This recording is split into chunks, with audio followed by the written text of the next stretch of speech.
Keep your radio dial right here. You're locked into the hottest news station on the planet. Hot 702.5 in FM sound. Blazing today's hip-hop, R&B, and pop music. Keeping your radio on fire. Bringing you the hottest, realest, riskiest talk shows live 24/7. Live on hot7025fm.com.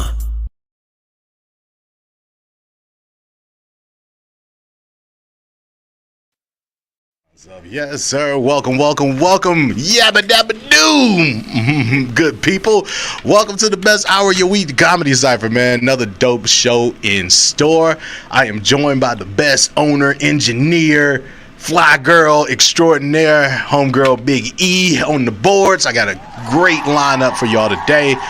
We have a lot of fun on the Comedy Cypher. When I building this show, I wanted the show to be about comedy, culture, music, information, views, and news you could use. So I got one of my good friends on the show today. We're going to talk about somewhat of a serious topic that's hits near and dear to me. We're going to talk about ownership, more specifically home ownership. And we got a great real estate professional, wears multiple hats, dual hats, bow, two hats, both residential and commercial. So we're going to talk to the good brother Mark. Also on the show, one of my good brothers in the comedy game, man, coming up in the second half of the show, the Reverend Dr. Mr. Kirk McHenry. Always you'll see him on some Black 11 shows. He got a lot of great things coming up in the city that he'll be telling y'all about today. And of course, you're joined by me, comedian Ardie Hollingsworth, and I love that you are out there listening. If you're out there listening, feel free to call into the show, 702-551-5261. Follow us on all social, hot7025fm.com, Black 11 Entertainment, and let's get into it. Let's see. First, before we shout out our guest, let's catch us up on the week as we always do.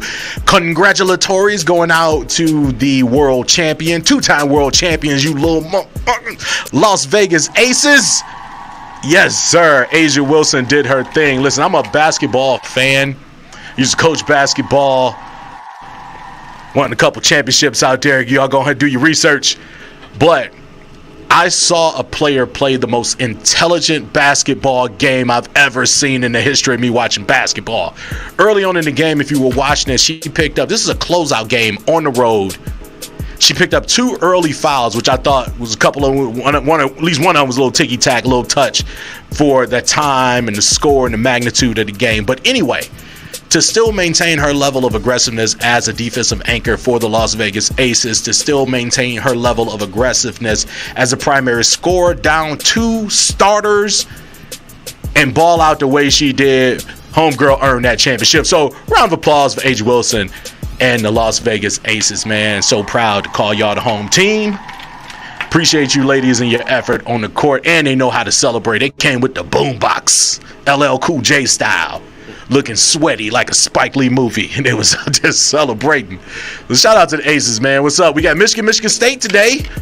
As you know, I'm a Spartan, so let's hope we have some miracle. We have some magic going on. I'm going to find myself a little watering hole after the show and go watch the Spartan game. And then tonight, me and the wife rolling out. If you're a hip-hop head, we got one of my favorite artists in town, Nas. And Wu-Tang and De La Soul, I believe, is opening up for him. So we'll be catching that tonight. So we got a great day ahead. It's a fantastic day. The sun is shining. I look good, feel good, smell good. E, you looking good? Always. Feeling good? Smelling good? Definitely. All right. Well, let's kick it into another brother who's looking good, feeling good, smelling good. Welcome to the Comedy Cypher, real estate professional Mark Arsenault. Y'all go ahead and welcome Mark to the show. Oh, man, thanks for having me, man. Yeah, man. I appreciate it. Let me give you a little bit better lead in than that. Mark is my guy, man. I met Mark through one of my brothers in the world, man. My boy Montel. They used to be linked up out in San Diego. Then Mark moved to Vegas a while back, man. So we've been rocking together for quite some time. Little Creole brother. Got the responsible clothes on today. Got the deep radio voice. Hey. And he's here to talk to you about his profession. Tell the people what it is you do, Mark. So I'm out here, out here in Las Vegas doing a little bit of residential real estate. I recently started touching base on the commercial side. I work over here at Key Realty Southwest.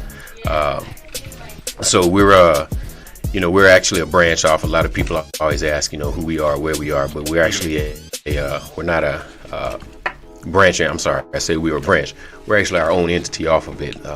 So we're just a brokerage out here doing the thing, doing the thing, man. And you're one of the more, I know you on a personal level, so I know you're a brother with high integrity. So I brought you on the show today because, I have a, tremendous background in sales. I started off in the mortgage industry probably 27 years ago, back in the Wild Wild West days of the mortgage industry. And a couple of things that have touched my spirit over the past few weeks. I've been reading a lot of articles about the pathway to home ownership, and I think back about my own trajectory. My wife and I were able to purchase our first home even before we were married at the age of 22 years old. Bought a home. We were fresh out of college. I think we bought a home in Warren, Michigan. We paid, it was $165,000 for the house. We had starter salaries pretty much just starting off in our careers, but I reflect back on that time almost 30 years ago and think about today's time and today's climate.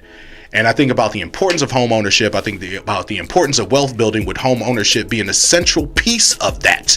And the reason I want to have you on the show today, because some of the information I've been looking at and reading that's going on in the marketplace right now, which is very disheartening, is about the average home prices in Las Vegas and the average home prices rising across the country. And I think back to my young 22-year-old self making that sound business decision and the ability to do that.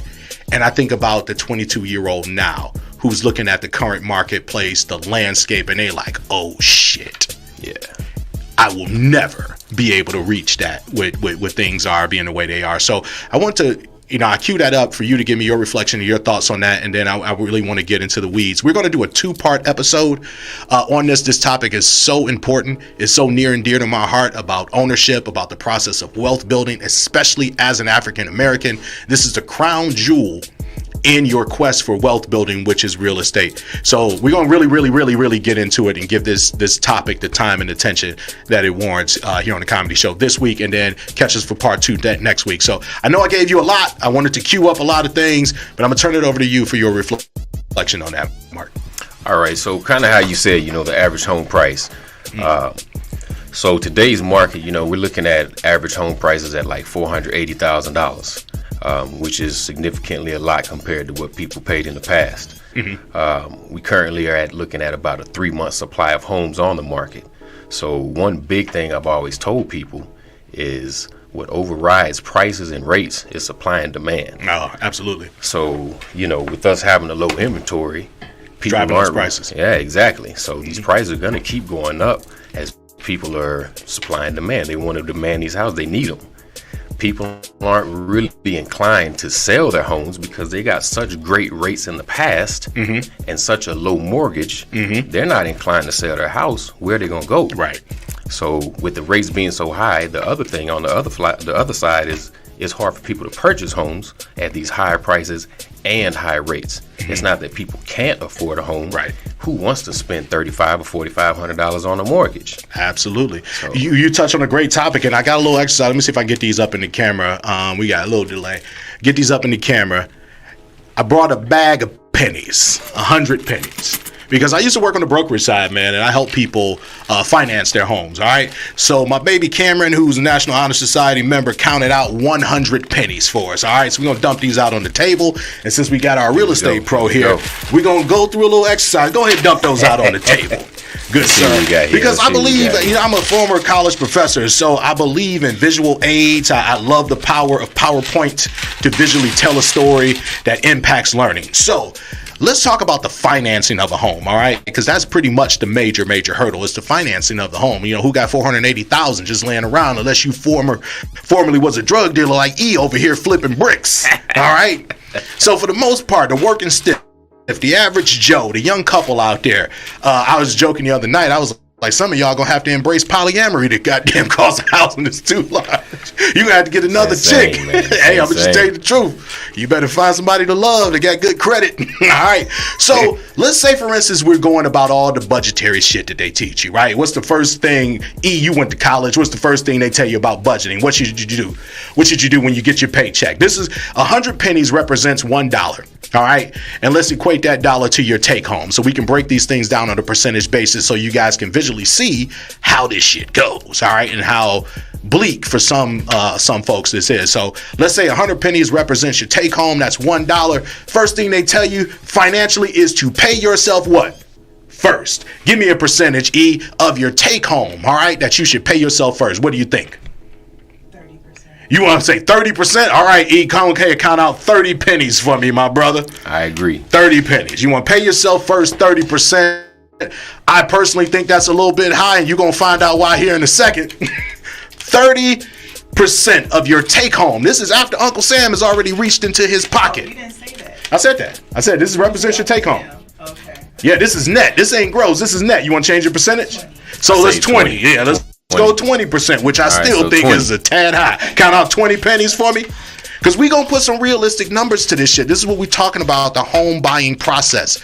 And when people try to balance what you're supposed to do financially with the realities of the situation. All right? Mm-hmm. So you got your 20%, which leaves you how many pennies left?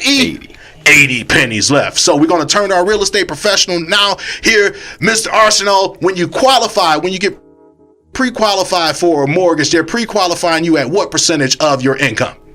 Typically. 10%. What's that? 10% on your traditional, like conventional loan. On your traditional conventional loan. But the maximum amount of your take home that they will qualify you for of a mortgage is usually 28 to 35%, sure. Right? Oh, yeah. Yeah, 28 to 35% qualify. Yeah, when you go to get go. a pre-approval, pre-qualification, 80, which is the first stop, right?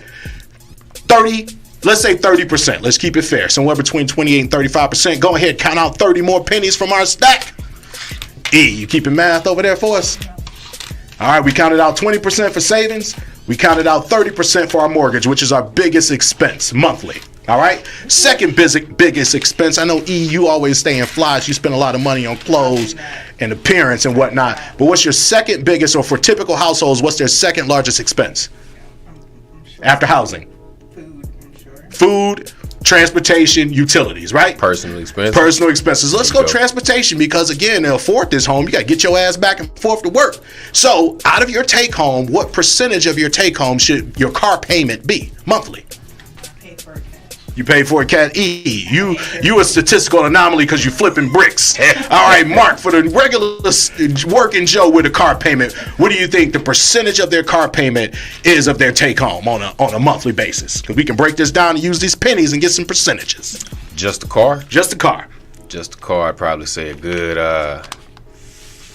on most people, probably about 15%. Yeah, 10. Count out. Go ahead, count out 10. Let's give them a moderately priced car. Let's put them in a Hyundai. Let's put them in a Hyundai. Go ahead, count out another 10.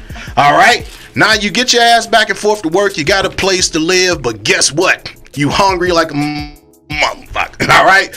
Percentage of your take home that you're spending on. Let's go food, personal expenses. My wife, who's a math teacher, she's chiming in. We're going to get to these in a second. Take home pay split 50, 30, 20. All right. 50% needs, 30% wants, 20% savings. All right. We've already blown past that. We ain't got too many pennies left. So this is the realistic shit. Okay. Yeah. So let's talk about food. So we got transportation, we got housing, food. Let's go food and personal expenses. Let's just add all those together.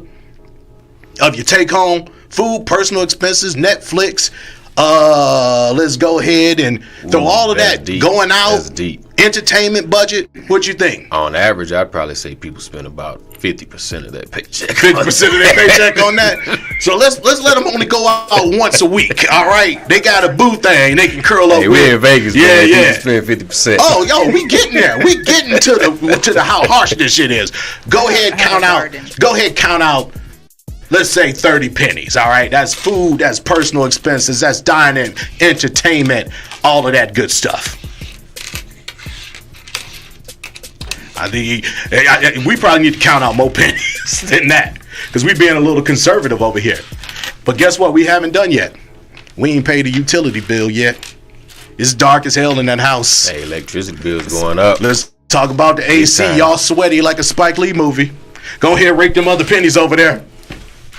So the reason I wanted to demonstrate that visually with the pennies and we make lighthearted this situation is, as you can see, every single fucking penny of our monthly take home has been accounted for. And it leaves us in a situation where we are commonly known to in the industry as house poor. Mm-hmm. House poor. Anybody ever explain to you what house poor is? It's how this table is naked over here and there's no more pennies. We've accounted for everything in our budget and we're house poor. So we haven't accounted for emergencies or repairs or life happening or job loss or all of those types of things. And we have a situation where I think is doom and gloom and is economically tragic. What's going on across the world is we didn't even account for student loan payments or credit card debt or anything like that in our budgetary example. So I tell you that to tell you this, Saints. We don't have a ton of time on this subject, and I want to kick back to Mark. But the reason I brought the pennies and wanted to do that little visual representation is that we could be chasing after this dream, this American dream of home ownership, and it can put us in a very, very stressful situation where we're house poor. We've bit off more than we can chew. We've done things to financially ruin ourselves in a quest to financially better ourselves. So I really wanted to show that as a visual representation. I worked in the mortgage industry. I worked with a ton of people who were like this, and it creates a financial situation of the dog chasing his tail, because we're paying off this house, we're building equity, we run into a financial situation, and what's the first thing we do? What we do, Mark? Panic. Tap that equity, right? Which puts you right back at square one. And when you look at it from a minority perspective, and we see why homes and generational wealth can't be passed down to our future generations, is that we are going about this process incorrectly, I think, financially incorrectly. The goal remains the same. Let's talk about the strategic process to achieve that goal, which needs to be altered. So again, tee up that information, and you work with a lot of home buyers on the residential side. Tell us some stories, any anecdotal stories of things that you're seeing right now in the marketplace from some of your clients.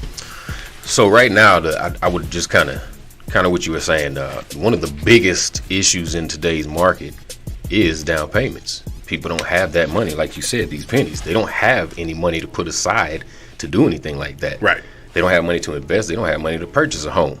So that's the biggest struggle that people are facing right now, is getting a down payment. Down payment, lower the down or the least amount you put down, the higher your mortgage payment is going to be. Typically, higher your interest rate is going to be, the higher cost you're going to wind up paying for that home in the long run. Absolutely. And people can't afford these mortgages month after month on top of all these other bills that you're saying. Yeah. So they're technically in the average household, your mortgage, if you were to purchase a mortgage today, that's taking up a whole lot more percentage than what you would typically expect in the past. So what do you think of some of the things that people can do to prepare? There's one thing that we all could do to prepare in my mind, but people don't do it. And I'll tell you why the people don't do it, but I want to hear your feedback first. So what I actually tell people, and it's funny you ask this because I've actually gone over this a few times with people, you have to have financial responsibility. That's the number one key. You have to manage your finances. Word to your mother now. For people who are looking to purchase a home, I'd advise limit your spending. Word part 2 to your mother now. That's the key. Limit your debt. Don't incur any new debt. Man's not just good looking, ladies and gentlemen. It's not just a pretty face, ladies and gentlemen. And number one, you got to keep in mind that FICO score. Don't mess that up. Don't start taking on these credit cards and racking up these credit card bills. Preparation. You have to be responsible with your finances. That's number one.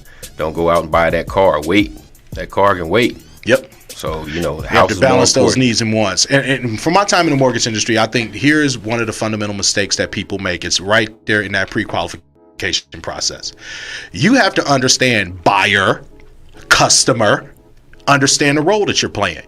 You're the buyer, you're the customer. And when you're the buyer or the customer, you're dealing with people on the other side of that equation. Everybody else works in sales.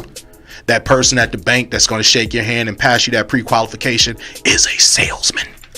That real estate professional who's going to guide you through that home process is a salesman. These people work on commissions. The more money you get, the more money they can entice you or get you to spend, the more commissions they earn.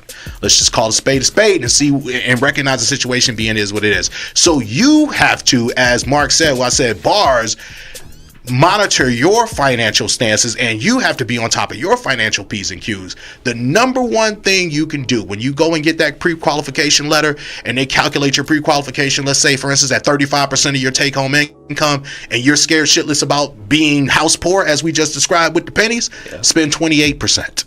Yep. Give yourself that buffer, that cushion. You may not be able to get that dream house right off the bat, or that one that you really, really want with the pool and all the amenities and the bells and whistles and shit. But I guarantee you, if you take a step back just a little bit and look within your financial domain, you will be in a more comfortable position. Just give me your thoughts on that, how you see people with that letter and they're basically about to write a check that they ass can't cash. I absolutely agree with what you're saying. Again, I'm not just a pretty face, ladies and gentlemen. Again, that, like I said, the financial responsibility that's what it boils down to. You can't take big boy moves and play and make childish mistakes. Champagne wishes with Kool-Aid money. So, like I said, managing your finances is gonna be the number one key. Anytime you go to that bank to get that loan, no matter if it's for a car, for a house, whatever it may be, they're gonna look at your history, look at your spending. If you're making $5,000 a month, but you're spending $4,500 a month, you got $500 to spend. Right. That's not gonna pay your house note. You gotta adjust your lifestyle. If you can't make the money, adjust your lifestyle to where you can live within your means. Yeah, and that's the crazy thing about that, as an individual, it's even tough. But if you're in a relationship, right, another person is bringing their own set of financial habits and learning lessons, be it positive or negative, to that relationship. Sure. And you have to balance that, as well as rise to a level where you're looking at each other on the same accord and saying, how do we make this move together? That's right. So when working with couples, have you encountered those different types of situations? So a lot of times, when new couples are coming into the real estate market, either one or both are working. Of course, with the price of the homes today, they got to be making a substantial amount of money. And you need that girlfriend with a master's degree. Yeah, hey, degree makes more money. I said, 2 girlfriends. So, in the sense of in the sense of the new people coming into the market, it's harder for them than it was for people in the past. They got to come with a heavier down payment. They're paying a higher price, a higher interest rate, which means more money. They are making money. I mean, you look at the raises that went across the board, right? This was for younger people, and I've talked about this. They didn't bring raises to people who were the average working class, making $40 an hour, $50. We didn't go up and make $100 an hour now. They gave raises to kids who were making $8 an hour. Yep. Now they're making 15 and 20. And what do they do with that money? Throw it right back in. That Absolutely. Money's gone. Because the power, I'm so glad that you articulated that cycle of foolishness and how people don't really understand that money is a tool and it's just a moving of decimal points of ones and zeros. So again, to the point that you touch on is that when we can't get to the point of ownership where that money cycles to us and then through us, to make more money cycling back to us. That's the power of ownership. You can create these little minions of consumers. That's what capitalism is. I tell people my definition of capitalism is the creation of a necessary poor. You can't, as the owner, pay your secretary enough to be your neighbor. She has no incentive to work for you, fool. Okay, so capitalism creates this system of need of workers that have this immense need to earn in order to consume, to buy stuff that ultimately they can't afford. So when I talk about strategic steps in home ownership or wealth building, we're talking about breaking the current cycle of capitalism. That's what we're really talking about. Fundamentally, that's what needs to change. We need to adjust the system. And I'm not one of these people like, abolish system and tear down the government and all these people. No, we need to have a strategic approach. The people who own and are controlling the game, the chess pieces on the board, they own shit. They just playing at a different level of Jumanji than the rest of us are playing with. So we have to equip ourselves with the knowledge and tools and education in order to play the game that they playing, man. Knowledge is key, number one. Yeah. So let's talk a little bit, because you do both hats. We talked about the residential side. Let's get into the commercial side a little bit, man. Commercial side, we're working together on a project where we're still looking for space for headliners. But entrepreneurs that are looking for commercial space, walk us through some of the ups and downs and some of the things that you've seen in working with entrepreneurs, be it that mom and pop shop that are moving into their first retail location, right? They've been selling plates out the back of the Chevy van. Now they're ready to open the soul food spot. Some of those kind of stories and people that you're looking or that you're working with. That's another good question. So the struggles they're having, same thing kind of as far as residential go, is these rates. When you're looking at rental properties, these people are charging price per square footage, which has gone up more than doubled in a lot of places. Jesus, yes. So these starter business can't afford to get their business up and running with these overhead fees. Man, so these true struggles, when you look at the big corporations, they don't have these struggles. People coming with cash, they don't care about a finance. They're not getting finance. Yep. So the small person's always going to struggle. The corporations are succeeding. They got the money. So they got it. They got it. They got the money. They got the branding. I lost out on the space on the Las Vegas Strip, or in the negotiation process. The guy straight up told me I was looking for 10,000 square feet to do a comedy club. He was like, "Oh, we're looking at Puma and Adidas, and the monthly rent is $250,000." Can't compete with these big boys. Come on, bro. That's it. You know, man, I need Eddie Murphy and that bitch telling jokes on stage every night. $250,000 a month, $250,000 a month. It ain't that much comedy in the world. It's corporations, man. Yeah. And just to touch base back on residential real quick, I just want to give you an idea of kind of like you said in the market. Right now, consumers as us, normal people, are struggling to get those loans and approvals and all that. Yeah. Corporations, investors, again, they're not worried about finance rates. They're not looking at getting finance. They're dropping cash, getting a lower price on a home. That's the only benefit of buying a house now is a lower price with the rates. You can always refinance that and get a lower rate. But corporations buying these and renting them out, that's just the way it is. Yeah, that was another part. I'm glad you brought that up because there's a part we didn't touch on. We're going to have to bring you back for part 2 next week if you're available to come back on and really dig into this topic because we got my man Kirk coming up. But that's another thing you touched on, man, was driving up the home prices. These corporations, man, using it as an investment tool through these real estate investment trusts that they have, that these are securities that folks are out here buying on the market. So it's like your portfolio, your investment portfolio may look good, but you're kind of shooting yourself in the own foot back in these corporations that are basically snatching up all of the houses, that are pocketing the equity, and they're doing it with your money. It's a cold game out here. It is, man. It is. I mean, it's rough, and like I said, it's money. It's always money. Follow the money, man. So I did a lot of yapping, man. And I really want to get some more insight into you. So we're gonna definitely have you back for part 2, man. We're gonna kick to some music, but before we do that, man, listen, y'all need to tap into this brother both on the residential side, on the commercial side. Really good dude's gonna guide you, as you can see with this little snippet, and we're gonna have him back again. Gonna guide you with honesty, with integrity. Tell the people how they can reach you. Look, if y'all want to reach out to me, feel free. Y'all can reach me. I've got a good old down South Texas number. Okay. 281. Oh, you about to get blown up, son. 989. They're going to see you got good teeth on this thing. 1402. I can be reached by email. marcnvre@gmail.com. I'm definitely by my phone, stand by day and night. I definitely don't take missed calls. I don't take those missed calls for granted. I will get right back to you. The brother's in the business of selling you a home or leasing you a property. Of course he's gonna get back to you. They're gonna be calling you with the boys, the men, all over the phone. Shout out to my guy Mark, man. Y'all tap into him either over the phone, by email. Shout out to your brokerage again. Key Realty Southwest. Key Realty Southwest. Yes, sir. Yes, sir. Tell Key Realty Southwest to cut the check to the Comedy Cypher. Just gave y'all a free commercial, all right? First hits always for the free, all right? Next, we're going to work on that sponsorship, man. I appreciate you dropping by. We're going to get you scheduled to come back. And if you're available to do our part 2 next week, we got my homegirl Sabrina coming on. And I'd love to just give you guys the floor and have you guys work with people and have some folks call in. Maybe we get some potential buyers on here. Have people ask you guys questions, man. A lot of times we are paralyzed by fear of looking stupid or asking questions that we think we should know, but man, knowledge is power and research is key. So each one teach one out here in these streets, man. Tap in with good people like the good brother Mark, man. And y'all stay tuned to the Comedy Cypher. We're gonna take a little break, bring our next guest on, but listen, we got a special treat for y'all. The Aces. We got an Aces anthem back to back by East God C. Is that right? Selly? East God Selly. I'm sorry, East God Selly. This is going to be my first time hearing it. Hopefully this shit is good. Aces back to back on the Comedy Cypher, man. We coming back with Kirk McHenry. We cried together, prayed together, and now we popping champagne together. Yeah, back to back, baby, we did it again. Aye. Back to back, baby, we did it again. Yeah, aye.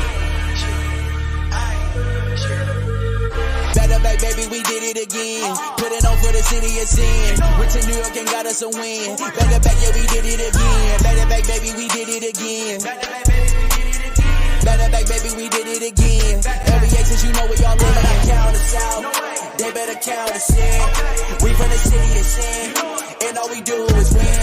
Aye, back to back, baby, we did it again. Aye, back to back, baby, we did it again. Yeah, ain't no debating, we making it clear. Light up the spirit, the champions here. We wasn't satisfied last year. We had to level up another tier. Aye, it's a parade inside of my city, yeah. Turning up on the strip, we get litty, yeah. Look around and you see everybody there. How we slid through New York, we ain't had no fear. Slide through New York, we lost one, but we had to get it back and we was too short. When we in Vegas, we party with Redditors with halftime shows by Too Short. We got a gun, and with this one, I feel we need us a new court. We ballin' out like a new sport. We sport them girls like a Newport. Back to back, baby, we did it again. Putting on for the city of 10. Went to New York and got us a win. Back to back, yeah, we did it again. Back to back, baby, we did it again. Back to back, baby, we did it again. Every year since you know we all in. They better count us out. They better count us in. We from the city of sin. And all we do is win. Aye, back to back, baby, we did it again. Aye, back to back, baby, we did it again.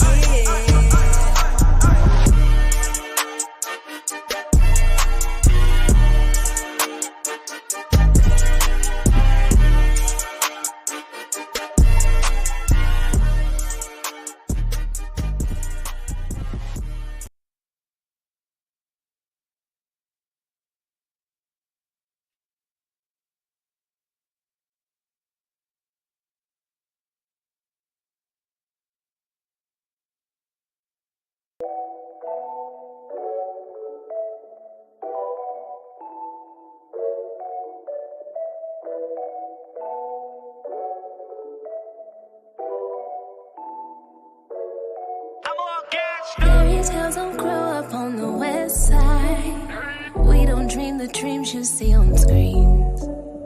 I always imagine that it's all fine, as long as I got you to make believe. Cause you give me purpose, you make it all worth it. Love got me feeling like I'm waking up, like a wish on a candle, a crown at a castle, like Cinderella, Ella, Ella. Cause we gon' make it happen every time.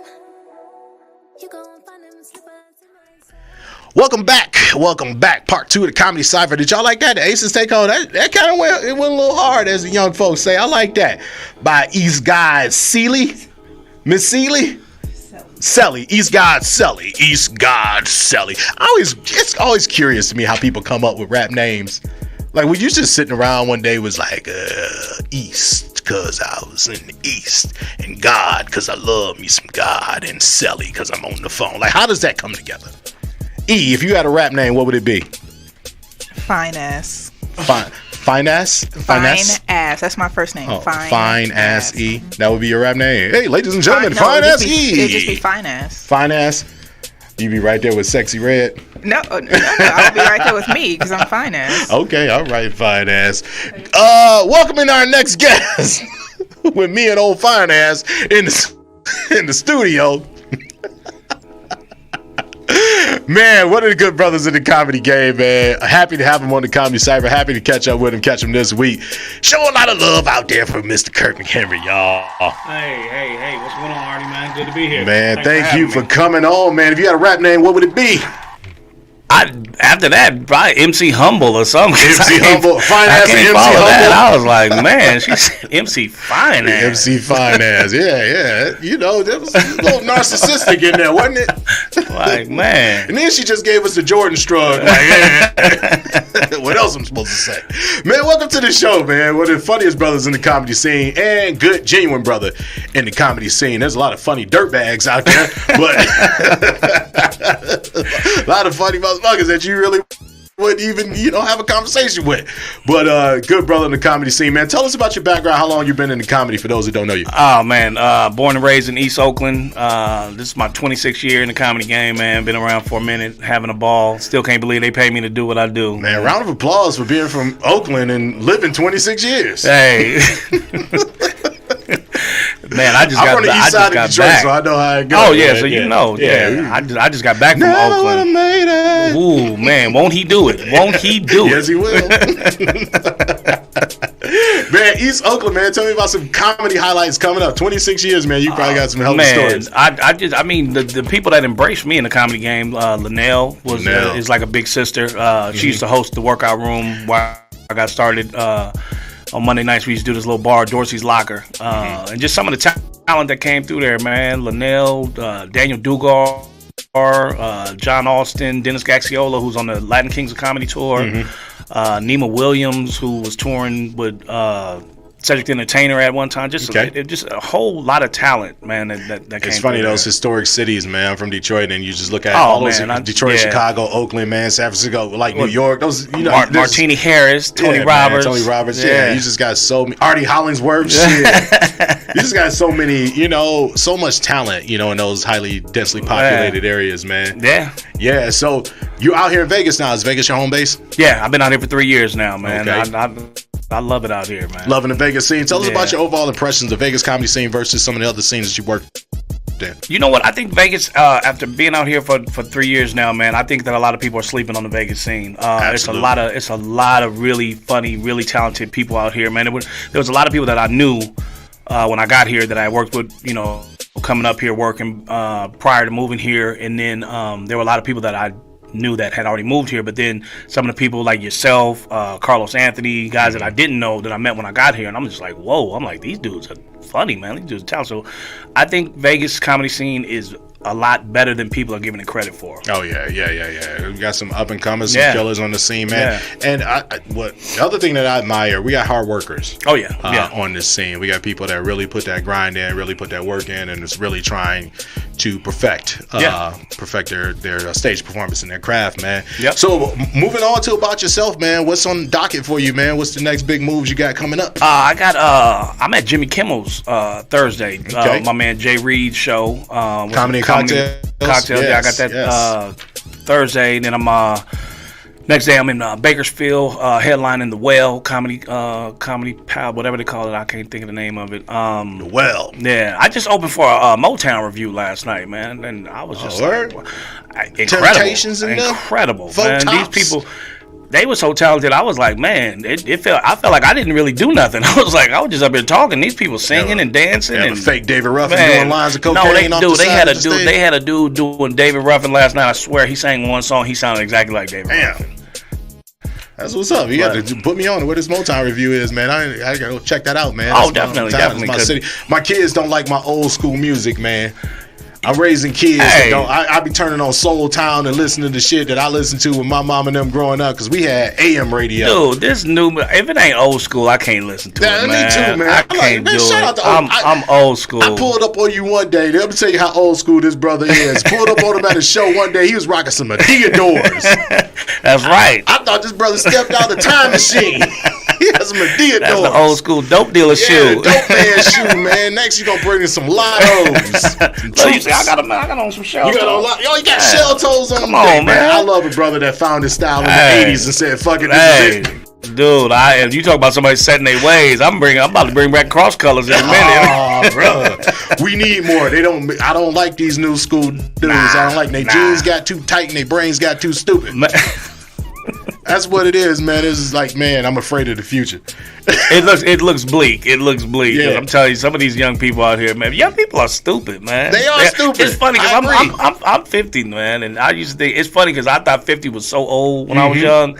But I tell people 50 is the age when you start to realize stuff. You know, you start to realize because young people say when you get 50, oh, you're old, you're bitter. No, I just realized you guys are stupid, and I don't want to talk to y'all. It's a waste of time. Don't have no, and it's like the young people now, they don't have no manners. None. They don't have no. I'm in the gym working out, you know, doing my thing. Little dude coming, oh, you trying to get a jump on your summer body? I'm like, no, I'm trying to live longer, fool. I ain't trying to be cute. Ain't working out for the abs and the spring break. Yeah. My homeboy told me that too. He in his 40s. He was like, yeah, I'm going to Mexico, and I'm gonna get in the gym and make sure I'm extra ripped. I'm like, man, you might as well just cut out all that nonsense and bring some bitches with you. Love you for your chunky little self. That's it. It's just natural. I'm telling you, man, it ain't about taking my shirt off no more. I take my shirt off to get in the shower. That's it. There you go. Other than that, I am rocking something, a wife beater or something around the house. If she love you enough, she won't mind if you just roll it up. Man. Ain't that right, E? Just got it on like a tank top, like a bralette.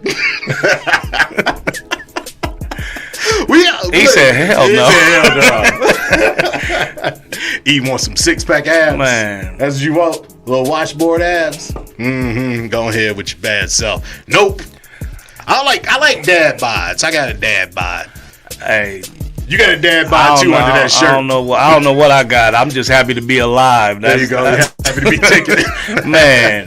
Tell us about comedic influences, man. Who are you influenced by or coming up in the game and even now? Pryor, first of all, the greatest of all time. I grew up, watching guys like that. Pryor, Bill Cosby, George Carlin. Damn, man, every time it saddens me a little bit every time somebody mentions Bill Cosby. It does, because here's my thing. Here's my thing with that. I can't love Bill Cosby. But here's my thing with that. You have to look at what he did in his field. And my thing is, Bill Cosby was never on trial. Cliff Huxtable was on trial because everybody bought into that. Oh, he's the greatest dad, and ain't nobody perfect. And they had that dude made out to be almost the perfect dad, perfect person. I just can't. I draw the line at a couple of things. Murder. Yeah. I don't think another person's life is yours to take. And I draw the line absolutely, just the way I was raised by my grandfather. I draw the line on all things sexual assault related. Oh, me too. But here's my thing. It's such a violation. But here's my thing. I totally agree with you on that. But there was one lady that testified against him that said he raped her.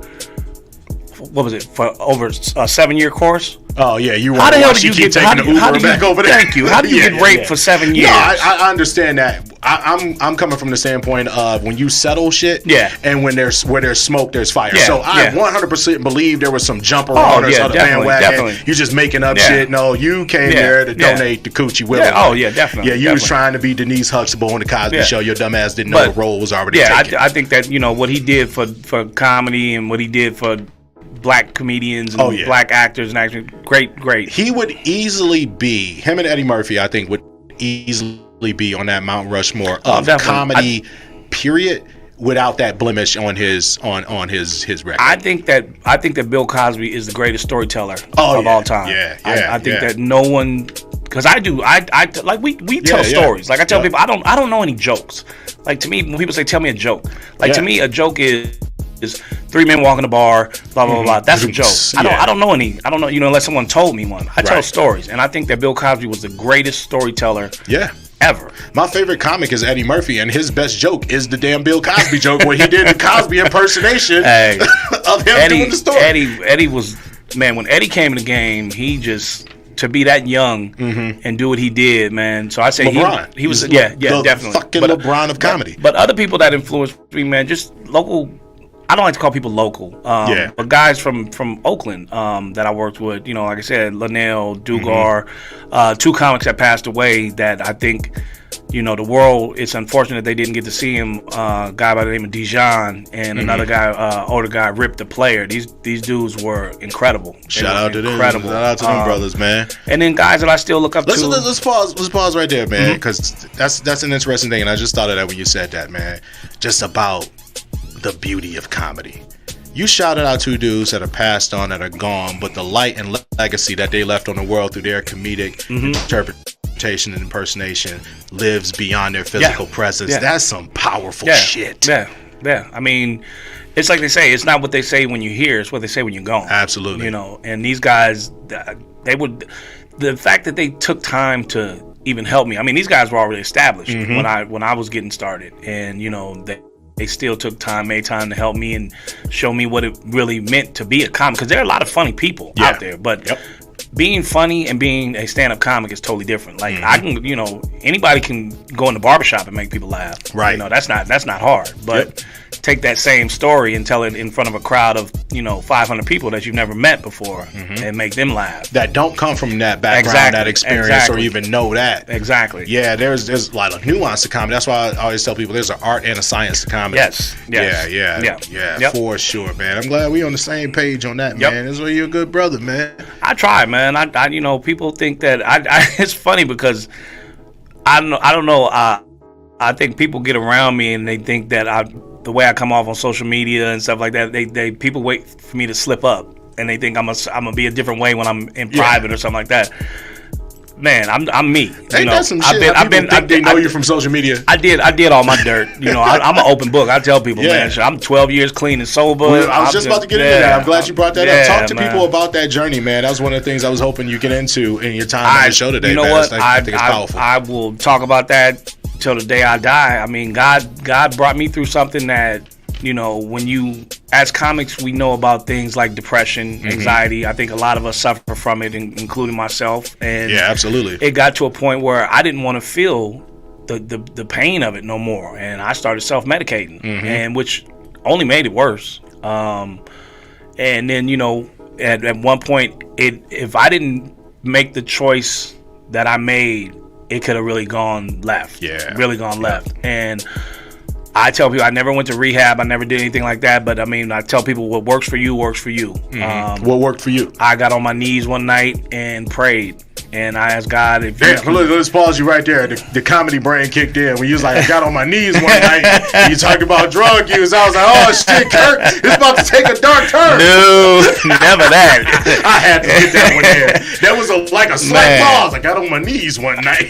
No. Go ahead and give Jesus his praise. I got on my knees and prayed. I said, God, if you can deliver me from this, I'll do whatever you want me to do. And I started focusing on doing comedy. Got on his knees with Jesus, a message, with a message, and I let people know that. I mean,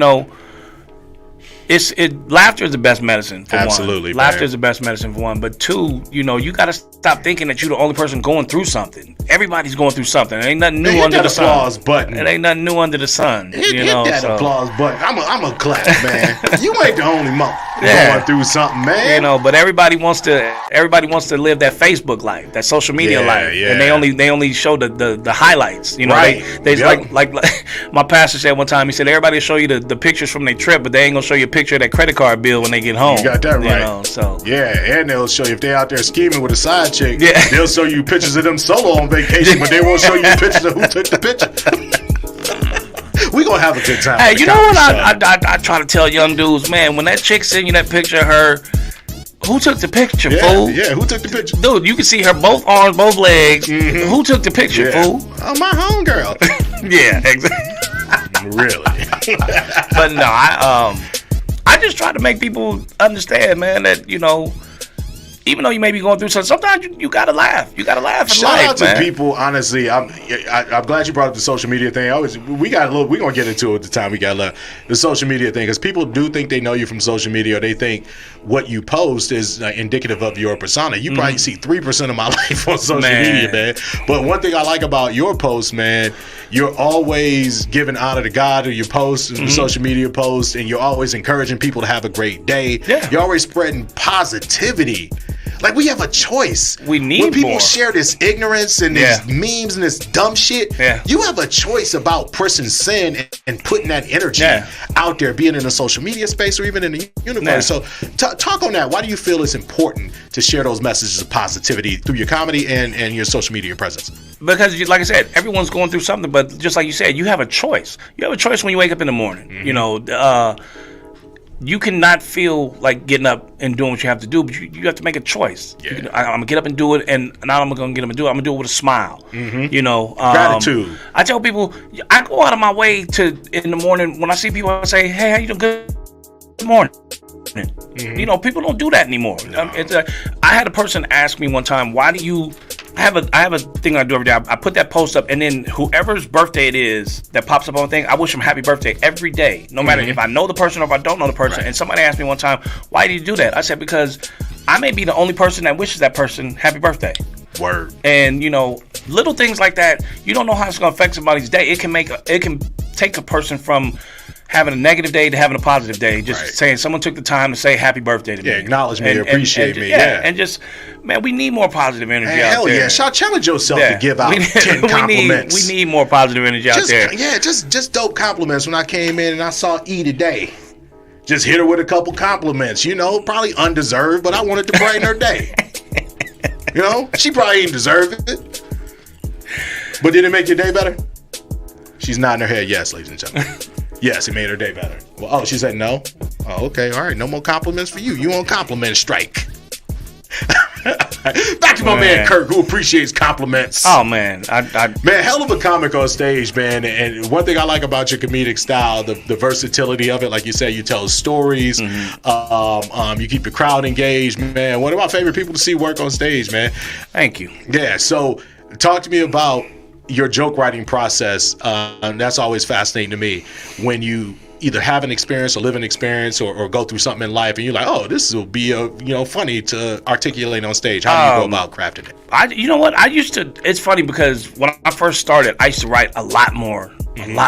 But then I noticed it started slowing down, and I was having a conversation with my boy Neiman Williams one time, and I said, man, I don't know if I'm, if I have writer's block, whatever. And he was just like, no, you're looking at the quality of jokes now. You're not writing quantity. So I write when I'm not one of those comics that say, okay, I write from 2 to 3 every day. I don't do that. I write when something strikes me as funny, and I don't care if I have to jot it down on I got scrapping. I got pieces of paper all over the place. I put stuff in my phone. So when something strikes me as funny, I write it down, and then I just try to expand on it. I've never been one to try to say, I write all myself on my own, because I will run an idea by another comic in a heartbeat and say, hey man, can you help me expand on this? Because if I think the laugh is good, but I know it can be better, I'll reach out to somebody and say, hey man, can you help me with this? I don't feel like I'm getting a laugh out of it. So my process is just, if something strikes me as funny, I make a mental note of it, and then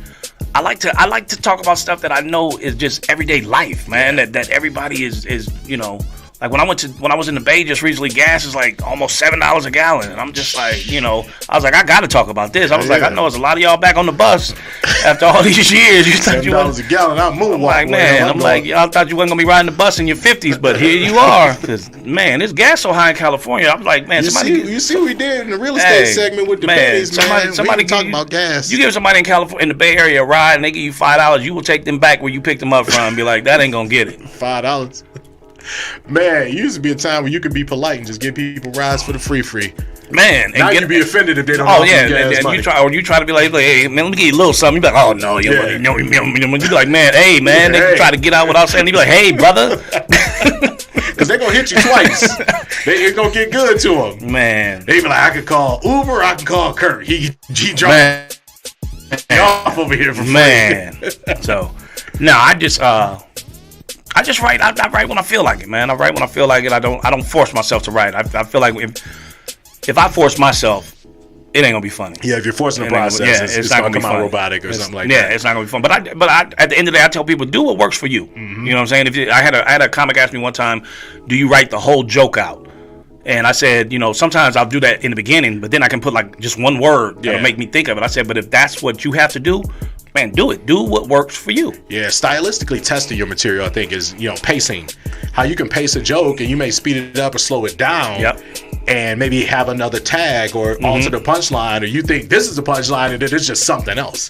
So, yeah. And the time we got left, man, it was a dope conversation as always with you, man. There's a humility to this brother's spirit, man. There's a humbleness to his spirit that he's walking with God. He ain't even got to be one of these people to tell you about it. You just see how he moves, man. So that's one of my highest honorable compliments I can give to a brother when I see him walking with the spirit, man, in a genuine sense. There's a lot of people out here quoting Bible verses but doing dirty shit. Hey, so what happens in the darkness will come to the light. Go preach, Reverend Kirk. I always watch people's actions, man. Like, I watch your actions and watch your results. You ain't got to tell me nothing about your life. I can look at your actions. I can look at the results of it. I can look at your disposition, how you smiling. Do you walk in the spirit? Like I said, do you walk with honor, with humility in and of yourself? And I know exactly the type of person you are. So, good brother Kirk, shout out your socials, man. How can they connect with you? Man, Kirk McHenry on Facebook and on Instagram, at Kirk McHenry on Instagram, man. Yeah, y'all tap into him, man. If you get a chance to see him, you are free this Thursday night. Yes. Comedy Cocktails over at Jimmy Kimmel's, hosted by my man Jay Reed, man. We're going to have a lot of fun, man. It's going to be a lot of fun. Y'all you coming out? Man. I'm coming out. I'm going to try to get through there, man. I'll be living dad life during the middle of the week. Okay. That's right. You got two little girls, huh? Yeah, 2 little ones, man. I'm not about to be out here laughing at a comedy club, man. My baby's failing in life. Shit. So I try to get out when I can, man, but it be hit or miss. Like, people be hitting me up about they like, listen, you want to book me on the show, you some money involved, I'll come through, but just coming through is about showing love. Like, yeah, motherfucker, I'm 44 years old, man. I got shit to do in the morning. Get these kids to school. Get these kids to school, man. Shit.